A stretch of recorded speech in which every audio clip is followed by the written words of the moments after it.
This story is intensely personal, brutal at times, and filled with the kind of painful nostalgia peculiar to a man for whom the past is more real than the present. Chapter 1. Ghosts on the Front Porch. Have you ever built a house from memories? I have. Mine stands on the outskirts of memory, where the asphalt crumbles and gives way to gravel. It has only one room, and in it, the same melody plays eternally. It's not music, no.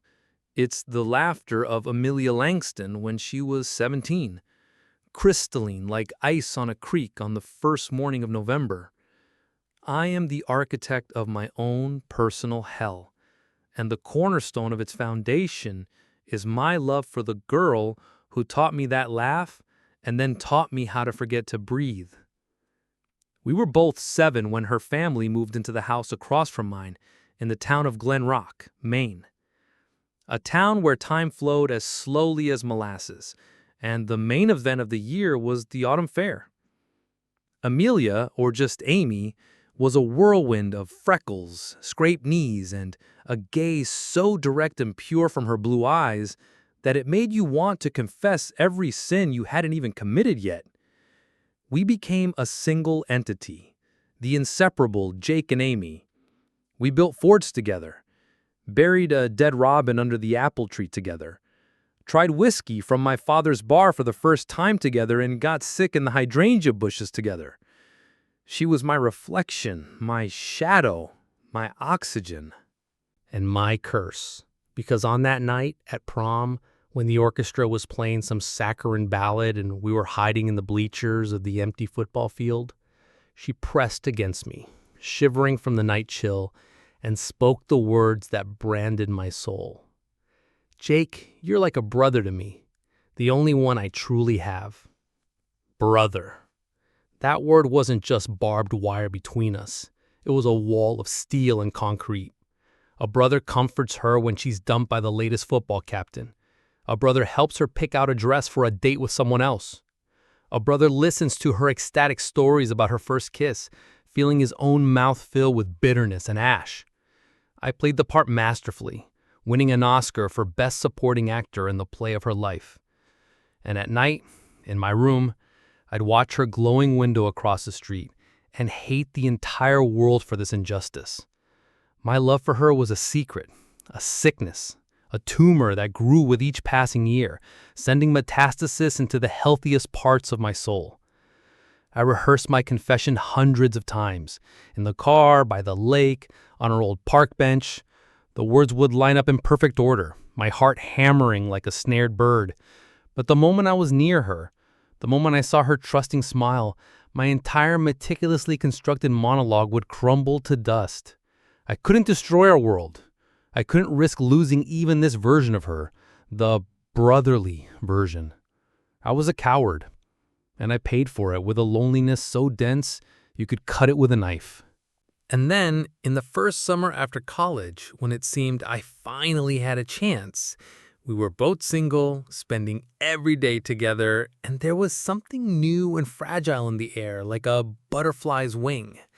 He arrived in Glen Rock, Ethan. He wasn't just a person. He was the walking embodiment of the American dream. The son of some senator returned to his hometown after studying at Yale. Tall, with a perfect smile and a tan that never faded, even in winter. He drove a vintage Mustang, quoted Faulkner, and looked at Amy as if she wasn't just a woman, but the answer to all the universe's questions. He was perfect. So perfect he seemed fake, a cardboard cutout. But Amy didn't see that. She looked at him, and in her eyes, I saw for the first time what I had so desperately waited all these years to see for myself: adoration. He appeared out of nowhere and in a few weeks stole everything I had spent nearly 2 decades building.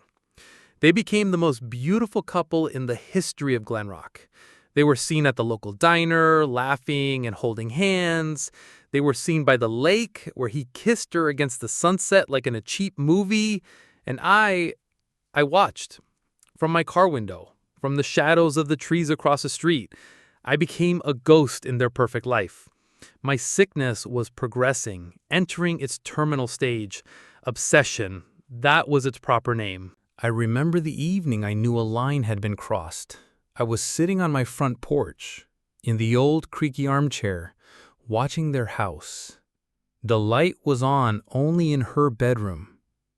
I could see their silhouettes behind the curtain. He was holding her.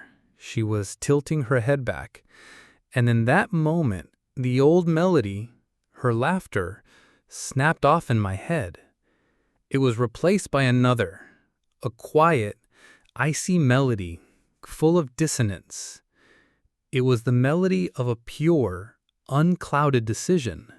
If the universe had made such a cruel mistake, leaving me without a single chance, then I would have to correct its mistake myself. I had to remove the extra piece from the board.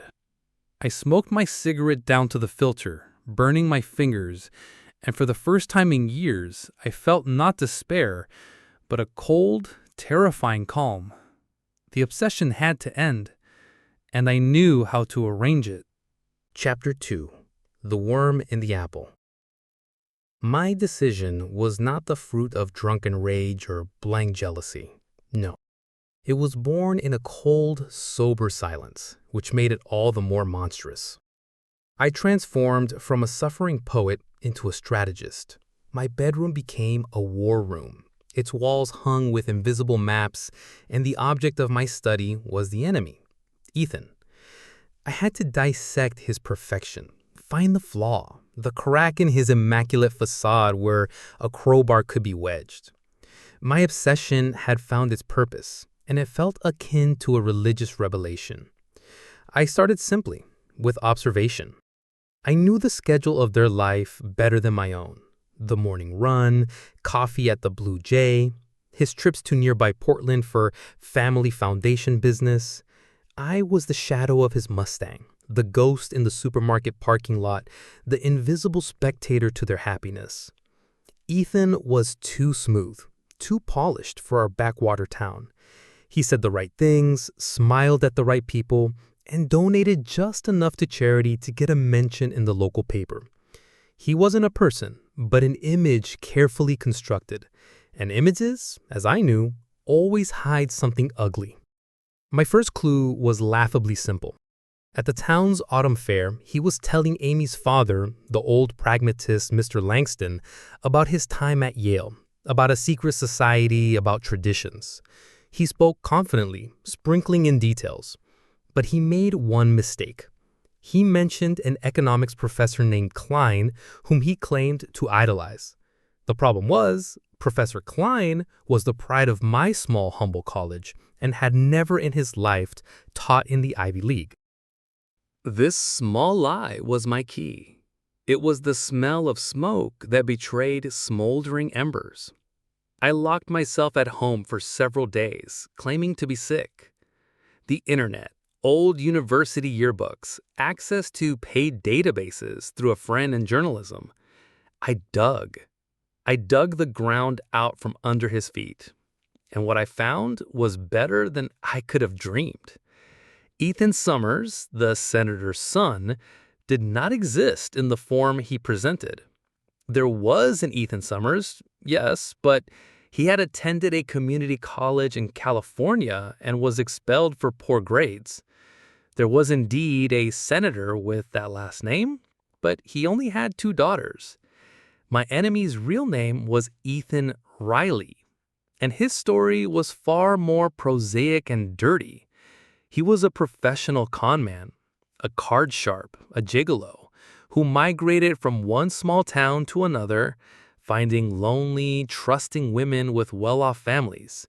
He would charm them, gain their trust, and then either disappear with their money or, as in the case of one woman from Ohio, drive her to a nervous breakdown and a lawsuit that he managed to hush up. He wasn't a perfect prince. He was a predator, a parasite who saw in Amy's purity and light his next source of sustenance. Glen Rock was just another hunting ground for him. The discovery brought me no joy. It brought me something greater, a sense of righteous fury. My dirty, selfish obsession had suddenly found a noble cause. I was no longer the villain of this story.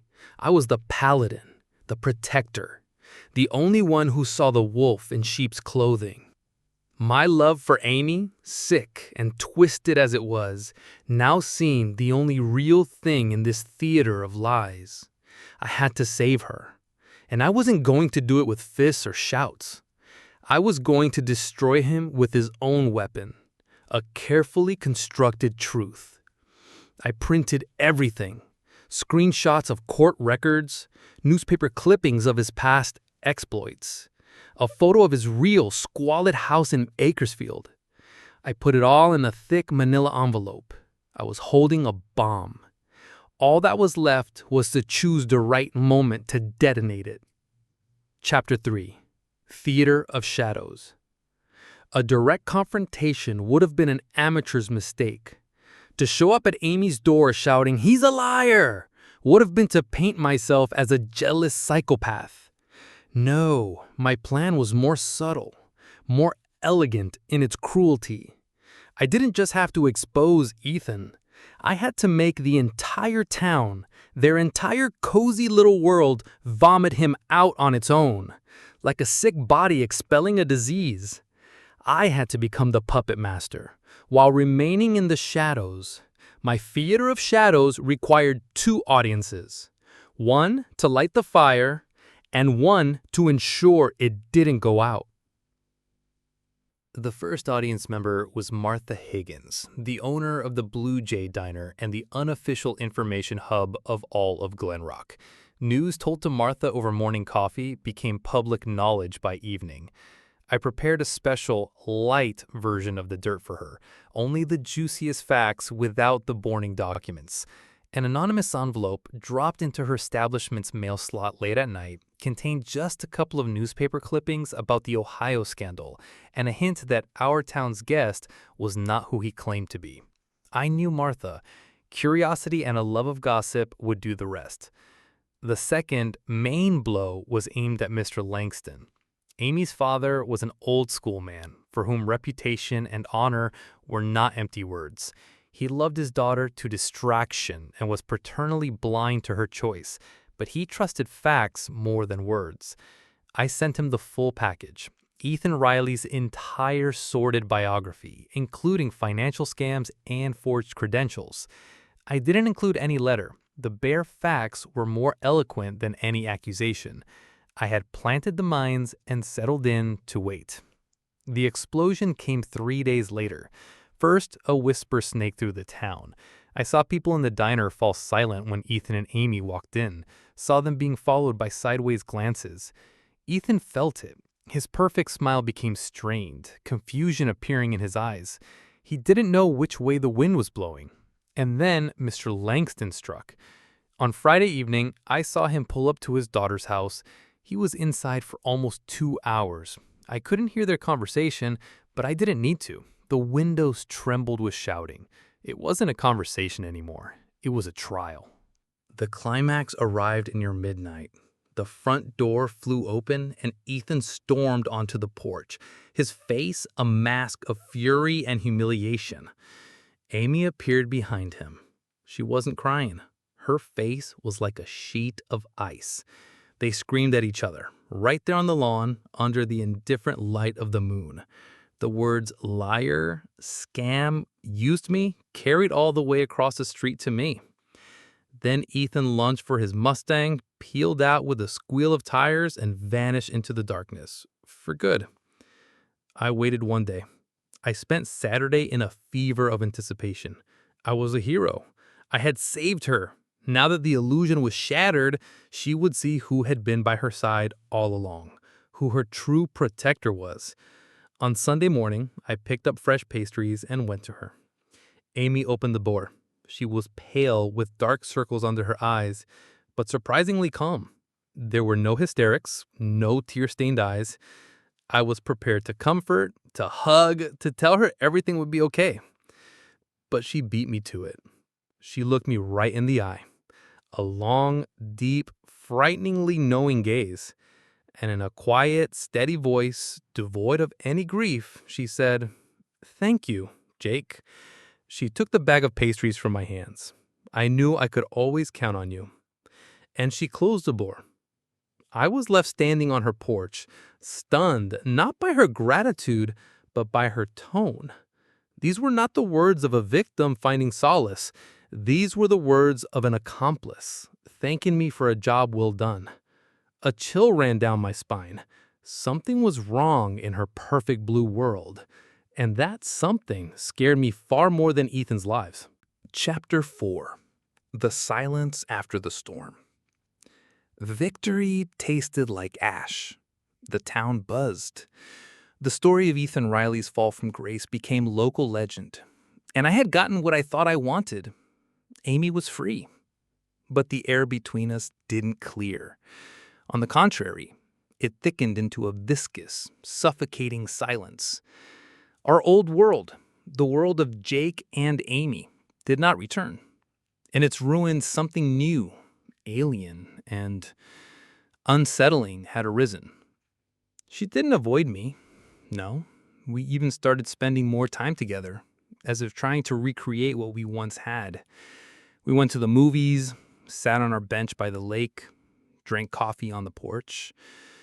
But it was all a pantomime, a clumsy performance by actors who had forgotten their lines. The key component of our relationship had vanished. Her confessional openness. She used to pour everything out to me. Her fears, her dreams, her petty grievances. I was her diary, her crying shoulder. Now she was silent. Her silence was active, heavy. It pressed down on me. She talked about trivial things, a book she read, the weather, but not once, not with a single word, did she mention Ethan or what had happened. It was as if he had never existed, as if a huge, festering abscess had simply vanished, leaving not even a scar. Such amnesia was unnatural. It was terrifying. Instead of talking, she started watching. I would catch her gaze at the most unexpected moments. When I thought she was looking at the screen in the movie theater, her eyes would be on me. When we were driving, I'd see her studying, appraising, look in the rearview mirror. This wasn't the old affection or friendly tenderness. Her gaze held a cold, sober calculation. She was weighing me on some invisible scale, testing my durability. I no longer felt like a savior, but like a tool she was inspecting after use, deciding if it might be needed again. My paranoia, once directed at Ethan, had now done a 180. I began to analyze her every word, every gesture. I, the hunter, had become the hunted. The resolution to this silent war of nerves came on a foggy October evening. We were sitting in her kitchen. Rain was drizzling outside, tapping a monotonous rhythm on the roof. The atmosphere was so oppressive that I was ready to do anything to break it. I started talking about the future, about how maybe we should leave Glen Rock, start over somewhere else. It was a veiled attempt at a confession, a last desperate charge. She listened, stirring her cold tea with a spoon, her face unreadable. When I finished, she looked up at me. There was nothing in her eyes but weariness. And then, as if speaking of something utterly mundane, she uttered the phrase that stopped my heart. "Remember when we were kids, we buried that robin under the old apple tree?" I nodded, not understanding where she was going. "It's funny," she continued, a faint, strange smile on her lips. "I dreamed about that day recently, and I thought, how odd that we decided it was red." An icy spear pierced me. I remembered that day in minute detail. The July heat, the smell of cut grass, a small bird with a bright red breast in my palms. It was red, bright as a drop of blood on green moss. There was no doubt about it. Her words were not a slip of memory. They were a code, a password I didn't know. She wasn't just reminiscing, she was testing something. She was opening a door to a very dark room from our past, and I realized with horror that I had no idea what was behind that door. The silence in the kitchen was no longer just silence. It was filled with the echo of something forgotten, something terrible, something that had been buried under that apple tree along with that bird. Chapter 5. What We Buried. What do you mean? My voice came out hoarse, like a stranger's. The phrase about the red robin wouldn't leave my head. It was a key, but the lock it fit was buried so deep in my memory that I couldn't dig it out. I became obsessed with the thought. I spent my nights replaying scenes from our childhood, trying to find the discrepancy, the trick. My love, my jealousy, the whole drama with Ethan, it all shriveled, becoming small and insignificant against this new, inexplicable mystery. I felt like a man who had spent his whole life looking at a painting, admiring one corner, only to suddenly realize the rest of the canvas depicted a brutal murder. I couldn't take it anymore. The uncertainty was worse than any truth, no matter how terrible. 2 days later, I went to her. No call, no warning. I was ready for anything, for shouting, for a fight, to shake the truth out of her. I found her in the backyard, by that same old gnarled apple tree. She seemed to be waiting for me, standing perfectly still, looking at the patch of earth by the tree's roots. She was wearing a light summer dress, despite the autumn chill. "You came," she said without turning. Her voice was steady, devoid of any emotion. "I knew you would. You were always too proper, Jake. Unasked questions always bothered you." "What did you mean about the robin, Amy?" I stepped closer. My heart was hammering against my ribs like a frantic bird. "It was red. I remember." She turned to me slowly, and for the first time in my life, I saw the real her. Not the freckle-faced girl, not the prom queen, not the sad victim of a con man. I saw a cold, adult, complete stranger. Her blue eyes were like shards of ice. "No, Jake, the feathers weren't red. The blood was. You just got it mixed up. Or maybe your brain helped you mix it up so you could sleep at night." And then she began to talk. And with her every word, the ground fell away from beneath my feet. She was 10. I was 11. Her cousin from Boston had come to visit, a spoiled, petulant boy named Daniel, a few years younger than us. He broke everything, got in the way, tormented Amy. That day, he had snatched her new porcelain doll, a gift from her grandmother, and smashed it against a rock. Amy flew into a rage. She lunged at him. I was standing right there. She pushed him, just a push, but he stumbled backward and fell. Badly, very badly. He hit his temple on the sharp edge of the same rock he'd used to break the doll. There was a strange, dull thud. And then the blood. So much blood. It soaked his blonde hair, the grass. He didn't move. We froze in terror. We didn't call for help. We understood what we had done. It wasn't an accident. It was her. It was us. And then she, a 10-year-old girl, took command. She told me what to do. We dragged his body to the old oak tree at the edge of the yard where he liked to climb. We staged a fall from the tree. Then we went back. She gathered the doll fragments and the blood-stained rock. I found her handkerchief, which she had used to try to stop the bleeding. It was soaked in red. We put it all in a tin cookie box and buried it here, under the apple tree. We didn't bury a bird. We buried the evidence. Daniel's death was ruled a tragic accident. No one ever suspected a thing. You don't remember, do you? She looked at me with something close to pity. You were in shock. A week later, you were already telling everyone how we held a funeral for a poor little red robin. You created that memory yourself, Jake. It was simpler, safer. I stared at her. and the world shattered into a million pieces. My entire life, all my love, all my pain, it was all built on a lie that I myself had invented. And Ethan, he asked too many questions. Her voice echoed in my head, confirming my suspicion. He liked digging into the past, my past. He almost got there. He wasn't a threat to my heart, Jake.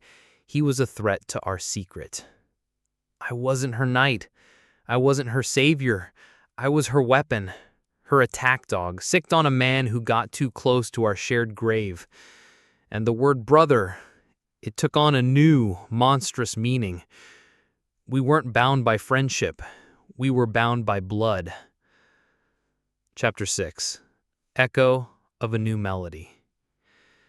The realization didn't strike like a bolt of lightning. It seeped into me slowly, like a poison, paralyzing my will and contaminating every cell. I stood by the apple tree and looked at Amy, but I didn't see my childhood friend. I saw a ruthless strategist who had kept me on a leash of fabricated memories for 20 years. My grand, tragic love turned out to be merely a side effect of trauma, a symptom of a disease I never knew I had. Love died in that instant. In its place, a black, bottomless void opened in my soul. Horror and admiration for her genius mixed into a nauseating cocktail. She hadn't just hidden the truth, she had rewritten it inside my own head. I don't remember how I got home. The next few days passed in a fog. I sat in my armchair and stared at her house. Now I saw everything differently. It wasn't the house of my beloved, it was the house of my accomplice. I sifted through thousands of moments from our life, her pleas for help, her tears, her brotherly hugs. It all looked different now. It wasn't friendship, it was constant, uninterrupted control. She kept me close to make sure the dam of my memory never cracked. She made me dependent on her approval, on her presence, turning me into the perfect guardian of our secret, a guardian who didn't even know what he was guarding. We never spoke of it again. There was no need. The truth was between us now, like a glass wall, invisible but absolutely real. I could have gone to the police. I could have told them everything. But who would they believe? A 40-year-old man with a history of obsession and strange behavior, or a respected woman, the victim of a con man whose family had lived in this town for generations? And what would I tell them? A story I couldn't even remember myself a week ago? They think I had lost my mind. She knew it. She had calculated everything. I was trapped in our shared trap. A week later, she came to me. For the first time in years, she crossed the road herself and walked up onto my porch. She brought lemonade in a sweating pitcher and 2 glasses, just like when we were kids. She sat in the armchair next to me, and we sat in silence, watching the sunset. But this was no longer the oppressive silence of the past few months. It was a new, calm, business-like silence of 2 people who had struck a deal that didn't need to be spoken out loud. Finally, she turned her head to me. There was a smile on her face, a genuine, warm, serene smile. The very smile I had dreamed of seeing my entire life. But now, it inspired nothing in me but a dull, icy horror. "See?" she whispered, her voice as soft as velvet. "This is so much better. No outsiders, no secrets between us. Just you and me, always, the way it's meant to be." And in that moment, a melody started playing in my head again. It was her laughter, crystalline, pure, like ice on a creek on the first morning of November. But it sounded different now. It was no longer the echo of an old, lost love. It was the echo of a prison gate clanging shut behind me forever. I was her brother. I was her keeper. I was her eternal hostage. And I knew that I would never leave Glenrock. I would never leave her. The echo of the old melody had faded, giving way to a new one. The melody of our shared, quiet, unending hell. If you enjoyed the story, subscribe to the channel, and you'll hear even more captivating tales.